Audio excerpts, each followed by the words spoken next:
নারীদের অভিমান অনেক কঠিন, বুঝলে ভালোবাসা বাড়ে আর না বুঝলে দূরত্ব বাড়ে।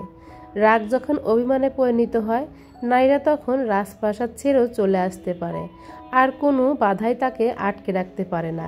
যে পুরুষ নারীর অভিমান বোঝে না, সে হয়তো ভালোবাসতেও জানে না। হ্যালো এভরিওয়ান, আসসালামু আলাইকুম। আমি শারমিন চলে এলাম নতুন দিনের নতুন আরেকটি ব্লগ ভিডিওর মাধ্যমে আপনাদের সামনে আমার চ্যানেল শাহস মাম ওয়ার্ল্ডের থেকে। তো আসলে আজকের ব্লগটা আমি সকাল থেকে শুরু করেছি, নাস্তা খাওয়ার পর থেকে। তো এখন যেহেতু শীতের দিন, বাচ্চারা ঘুম থেকে দেরি করে ওঠে, আর আমিও কিন্তু সকালবেলা উঠে আমি আমার টুকিটাকি কাজকর্মগুলো গুছাই। আমার তো আর বসে থাকলে চলে না, আমার কিন্তু ঘরের কাজ আমাকে করতেই হবে। আমি যতই অসুস্থ থাকি সুস্থ থাকি, তো রেগুলার যে রুটিন আমার সেটা কিন্তু আমার করতেই হবে। তো সকাল টাইমটা দেখা যায় যে আমার ঘর বাড়ি অনেকটাই নীরব নিরিবিলি থাকে। এই সময় আমি আস্তে ধীরে এক টুকিটাকি কাজ করি, আর সেটা ভিডিও আকারে রেডি করি আপনাদের সঙ্গে পরবর্তী আরেকটি ব্লগের মাধ্যমে আর কি শেয়ার করব। তো সেই কাজগুলাই করে নিচ্ছিলাম। তো রাত্রেবেলা টেবিলটা অনেক সময় মোছা হয় না, ইদানিং আমার খুব অলসতা বেড়ে গেছে শরীরে, আর যেহেতু একটু অসুস্থ, তো এই জন্য আর রাত্রেবেলা না কোনো কিছুই গোছাই না, থালা বাসনও ধুই না, টেবিলটাও ক্লিন করি না। তো এখন যে টেবিলটা পড়ে আছে, সকালে কিন্তু আমি একটু নাস্তা খেয়েছি, নাস্তা খেয়ে ওষুধ খেয়েছি। সায়নের বাবা অফিসে চলে গেছে, কিন্তু আমার ছেলেরা ঘুমাচ্ছিল। তো আমি ভাবলাম যে এই ফাঁকে আমিও কিছু কাজ গুছিয়ে নেই। তো এই যে টেবিলটা পরিষ্কার করছি, আর সেখান থেকে আজকের ভিডিওটা শুরু করলাম। আশা করি আমার পুরো ভিডিওটি জুড়ে আপনারা থাকবেন, আপনাদের কাছেও অনেক বেশি ভালো লাগবে। যারা বিশেষ করে লাইফস্টাইল ব্লগ চ্যানেল দেখতে অনেক বেশি পছন্দ করেন, তাদের কাছে তো অবশ্যই ভালো লাগবে। তারা কিন্তু চাইলে আমার এই চ্যানেলটি সাবস্ক্রাইব করে সামনে এগিয়ে নিয়ে যেতে পারেন, আর অবশ্যই একটা লাইক দিয়ে ভিডিওটি দেখা কন্টিনিউ করবেন। যারা দেননি প্লিজ এই মুহূর্তে একটা লাইক দিয়ে দেন। তো একটা লাইক দিতে কিন্তু খুব একটা কষ্ট হয় না আমার প্রিয় আপু ভাইয়াদের। তো গত ভিডিওতে কিন্তু বলেছিলাম হিংসা হওয়ার কথা, কিন্তু তারপরও দেখলাম যে লাইকের সংখ্যা একদমই কম। তো যাই হোক আর কি আর করা, রোজ রোজ তো একই রিকোয়েস্ট একই কথা আপনাদের সঙ্গে বলি, আর কাজও কিন্তু একরকমই দেখাই। তো আমি যেহেতু খুবই সাদাবাটা একজন মানুষ, তো কি আর আপনাদের সঙ্গে শেয়ার করব, যতটুকু আছে ততটুকু কিন্তু আপনাদের সঙ্গে শেয়ার করি, আপনাদের সঙ্গে দেখাই। তো যেহেতু রোজ রোজ নতুন একটা করে ব্লগ আপনাদের সঙ্গে শেয়ার করতে হবে, তো তাই টুকিটাকি ঘরের কাজ কাম মিলিয়েই কিন্তু একটা ব্লগ রেডি করি। আপনাদের সঙ্গে কিন্তু নতুনভাবে আবার ফিরে আসি রোজ রোজ। হয়তো আমার এই রোজ রোজ বক বক কথাবার্তা আপনাদের শুনতে অনেকেরই ভালো লাগে না, আবার হয়তো অনেকের কাছে বেশ ভালো লাগে। তো যাই হোক আর কি, তো শুরু থেকে এখন পর্যন্ত কিন্তু অনেক কথা বলেছি। শীতের দিন যেহেতু অনেক ধুলাবালি হয়, তো আমাদের বাংলাদেশি ব্লগার রিমা আপু কিন্তু বলছিলেন যে ধুলাবালিরা আসলে লজ্জা শরম নাই, এত কথা বলি তারপরে ধুলাবালি কিন্তু আসতেই থাকে। এরা আমাদের নিরিবিলি থাকতে দেয় না, হাত পা গুটিয়ে শীতের দিন যে একটু বসে থাকবো শুয়ে থাকবো লেপ কম্বল গায়ে দিয়ে, সেটার কিন্তু উপায় নেই। তো রিমা আপু তুমি একদম ঠিক কথা বলেছো, ধুলাবালির না আসলে একদম লজ্জা শরম একটুও নেই। এই যে প্রতিদিন এত মুছামুছি এত কাজ করি, তারপর ধুলাবালি আসতেই থাকে। আর এখন শীতের দিন কাজ তো অনেক বেশি, দেখা যায় যে আগে যেরকম কাজ করতাম গরমের দিন সব কিছু কিন্তু খোলাই থাকতো, জানালা দরজা, তো ধুলাবালি হালকা পাতলা আসতো বা বৃষ্টি হতো। এখন শীতের দিন হওয়ার কারণে রেগুলার এই যে ধুলাবালি, আবার দেখা যায় বিছানাপত্র কিন্তু অনেকটা এলোমেলো থাকে। তো আগে বিছানা গোছাতে যে সময়টা লাগতো, এখন কিন্তু তার থেকে বেশি সময় লাগে বিছানাপত্র গোছাতে। ঢাকার বাইরে কিন্তু সব জায়গায় সে ওই বেশ শীত পড়ে গেছে, ঢাকায় কিন্তু কম শীত, কাঁথা বা চাদর গায়ে দিলে শীত চলে যায়, কিন্তু সেটা কিন্তু গোছাতে হয়।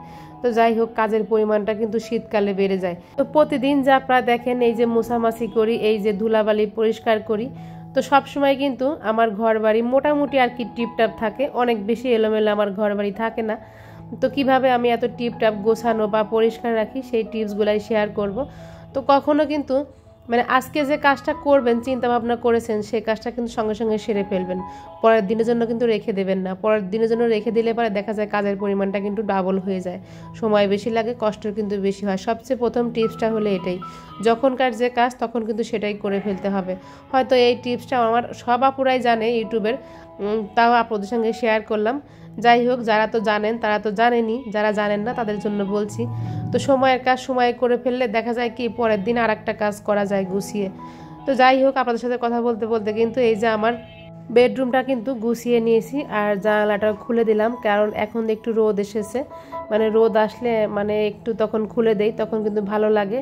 বিছানার উপরে রোদ আসে আমার, আর আমার বাসাটা যেহেতু দক্ষিণমুখী, তো দেখা যায় যে বিকালে বেশ 4টা পর্যন্ত প্রায় রোদ থাকে বারান্দায় বা মানে বিছানায় রোদ থাকে। তো আমার কাছে কিন্তু বেশ ভালো লাগে এই টাইমটা।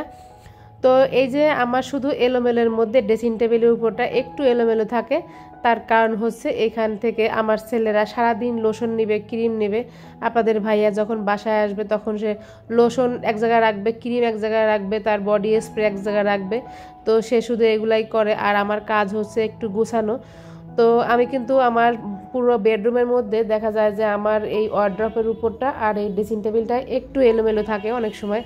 তো সেটা কিন্তু চেষ্টা করি যে যখন যে যে এখান থেকে একটা জিনিস নেয় বা আমি নেই বা ছেলেরা নেয়, আমি নিলে তো কখনোই সেটা এলোমেলো রাখি না, কিন্তু ছেলেরা নিলে বা ওর বাবা নিলে একটু এলোমেলো করে রাখে, যেহেতু পুরুষ মানুষের কাজই হচ্ছে এটা, মানে পুরুষ মানুষরা এলোমেলো করবে আর আমি হচ্ছে গুছাবো। আর আমার বাসায় যেহেতু সবাই পুরুষ মানুষ, আমি একা একটা মেয়ে মানুষ, তো সব কিছু কিন্তু আমাকেই গুছাতে হয়। অনেক সময় দেখা যায় ছেলেদেরকে বকাও দেই যে যে জিনিস যেখান থেকে নিবা সেটা সেখানে রেখে দিবা, আমার তো কষ্ট হয় গুছাতে। কিন্তু ছেলেদেরকে যদি বুঝাইতেও পারি, ছেলের বাবাকে তো আর পারি না। তো সে কিন্তু তাড়াহুড়ার কারণে তার বডি স্প্রে এক জায়গায়, তার লোশন এক জায়গায়, সে কিন্তু এভাবে করে রেখে যায়, সেটা কিন্তু পরবর্তীতে আমাকে গুছাতে হয়। অনেক সময় দেখা গেছে যে সোফায় বসে থাকি বা আত্মীয়স্বজন মেহমান আসলো, সেটা কিন্তু তখনই সঙ্গে সঙ্গে আমি গুছিয়ে ফেলি। তো সেটা কিন্তু আমি কখনো এলোমেলো রাখি না। অনেকে এমনও আছে যে বলে যে এসে যে আপনার ঘর বাড়ি সবসময় দেখি টিপটাপ, যতটুকু আছে গুছিয়ে রাখা, বেশ ফ্রেশ। তো এটা শুনে কিন্তু আমার কাছে খুব ভালো লাগে। তো আমার ঘরে যতটুকু যাই আছে, আমার আশপাশে যারা প্রতিবেশী সবাই কিন্তু একই কথা আমাকে বলে। তো আবার দেখা যায় যে এখন তো শীতকাল দেখে একটু অলসতা করি, তো অনেক সময় দেখা যায় যে খাওয়া দাওয়ার পরে আমি কখনো মানে থালা বাসন জমিয়ে রেখে দেই না বুয়াদের জন্য, সবসময় সঙ্গেটার সঙ্গেই ধুয়ে ফেলি, এতে কিন্তু কাজ অনেকটাই গোছানো হয়ে যায়। তো অনেক সময় দেখা যায় রাত্রেবেলা খাওয়ার পরে মানে টেবিলটাও গুছিয়ে মুছে পরিষ্কার করে রাখি। তো সকালবেলা উঠে একদম ক্লিন একটা টেবিল দেখি, ভালো লাগে, কিন্তু গুছিয়ে রাখি। কিন্তু ইদানিং একটু অসুস্থতা বা মানে শীতের কারণে পানিটা একটু কম নাড়াচাড়া করি বা কম ধরি, তো এই জন্য আর কি খালার অপেক্ষায় রেখে দেয়। থালা বাসনগুলা খালা সকালে এসে ধুয়ে দেয়, আর টুকিটাকি কাজ আমি করি। আর একটা টিপস হচ্ছে, মানে চেষ্টা করবেন অন্তত মানে 2-1 দিন পর পরই ঘরটা আমাদের মানে ডিটারজেন্ট দেই বা লাইজল ব্যবহার করি, যেটা ব্যবহার করি ঘরে যেন অবশ্যই আমরা গরম পানি দিয়ে ঘরটা মুছি স্যাভলন দিয়ে, তাহলে দেখবেন যে ঘর বাড়ি কিন্তু অনেকটাই ফ্রেশ থাকে, এত ভালো লাগে, মানে ফ্রেশ একটা ভাব লাগে। আমি কিন্তু দেখা যায় সপ্তাহে 1 দিন বা 2 দিন চেষ্টা করি যে ভালো গরম পানি দেই খালাদের হাতে। তো গরম পানি দিয়ে কিন্তু খালারা ঘর মুছে, তো একদম ফ্রেশ থাকে, একদম চকচক করে মনে হয় টাইলসগুলা। তো এই টিপসটা কিন্তু ফলো করতে পারেন। তো যাই হোক, অনেক কথা কিন্তু বলেছি, তবে ধুলাবালির পরিমাণটা হয়তো গত যে শীত গেছে তার থেকে মনে হচ্ছে এবার বেশি। আর সবচেয়ে বড় আর একটা কথা হলো, যাদের বাসায় ছোট বাচ্চা কাচ্চা আছে তাদের কিন্তু ঘর বাড়ি এলোমেলো বা নোংরা হবেই, এটা কিন্তু আসলেই মানে কোনো কিছু দিয়ে সমাধান করা যাবে না বাচ্চা কাচ্চা বড় না হওয়া পর্যন্ত। আর আমাদের যেহেতু বাচ্চা কাচ্চা ছেলে মেয়ে বড় হয়ে গেছে, মানে ওরা বুঝে মানে কোন জিনিসটা করলে এলোমেলো হবে, কোনটা নোংরা কাজ হবে, তো সেটা কিন্তু বুঝে শুনে বাচ্চারা চলে। তো এই জন্য দেখা যায় যে আমাদের মানে ওই ঘর বাড়ি বা যাই হোক বিছানাপত্র সবসময় কিন্তু টিপটাপ গোছানোই থাকে, কখনোই কিন্তু কোনো কিছু এলোমেলো থাকে না। তো যাই হোক, চেষ্টা করি যে সবসময় আসলে যতই কষ্ট হোক, যতই অসুস্থ থাকি না কেন, নিজের ঘর বাড়ি কিন্তু মানে টিপটপ রাখার জন্য, এটা কিন্তু মনের শান্তি, মানে একটা শান্তি শান্তি ফিল হয় আর কি। তো আসলে প্রতিদিন এই জন্য দেখা যায় যে ফার্নিচারগুলো কষ্ট হলেও মুছে ফেলি, একদিন না মুছতে দেখা যায় ওর উপরে হাত রাখা যায় না বা কোনো জিনিসই কিন্তু রাখা যায় না। তো কেমন মানে দূর থেকেই বোঝা যায় যে ফার্নিচারের উপরে একদম সাদা হয়ে আছে ধুলা বালুতে। তো যাই হোক, অনেক কথা কিন্তু বলেছি, কথা বলতে বলতে এখানে এই যে রান্না বান্না কিন্তু গুছিয়ে নিচ্ছি।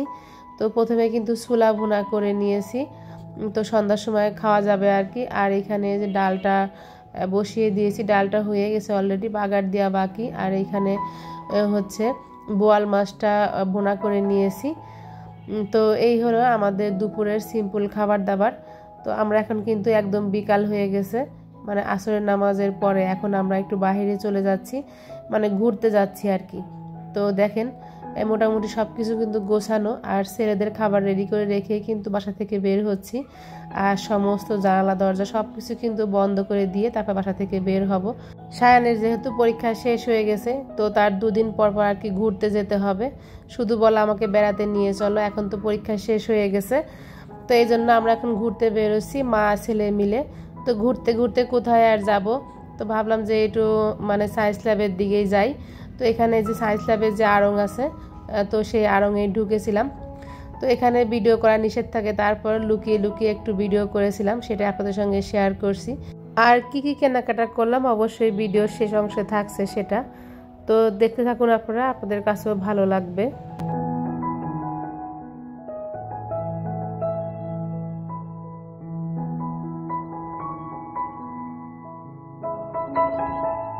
আর ঘুরতে ঘুরতে আমার তো যেটা দেখি সেটাই ভালো লাগে, কিন্তু দেখা যায় যে আমার ছেলের জন্য আর মানে দাঁড়াতে পারি না। ছেলে খুব বিরক্ত করছিল, সে বলে এটা নেব ওটা নেব। তারপর আবার লোকজন বলে আপু ভিডিও করা নিষেধ, ছবি তুলতে পারেন। তো যাই হোক, এভাবেই করে কিন্তু একটু একটু ভিডিও করেছি। তো আড়ংয়ের জিনিসের এমনি অনেক দাম বেশি, তো তারপরে যে ডিসকাউন্টে যে জিনিসগুলো ছিল সেগুলো কিন্তু অনেক আগেই শেষ হয়ে গিয়েছে। তো যাই হোক, টুকিটাকি আর কি কেনাকাটা করেছি, তো সেটা নিয়ে কিন্তু বাসায় চলে এসেছি।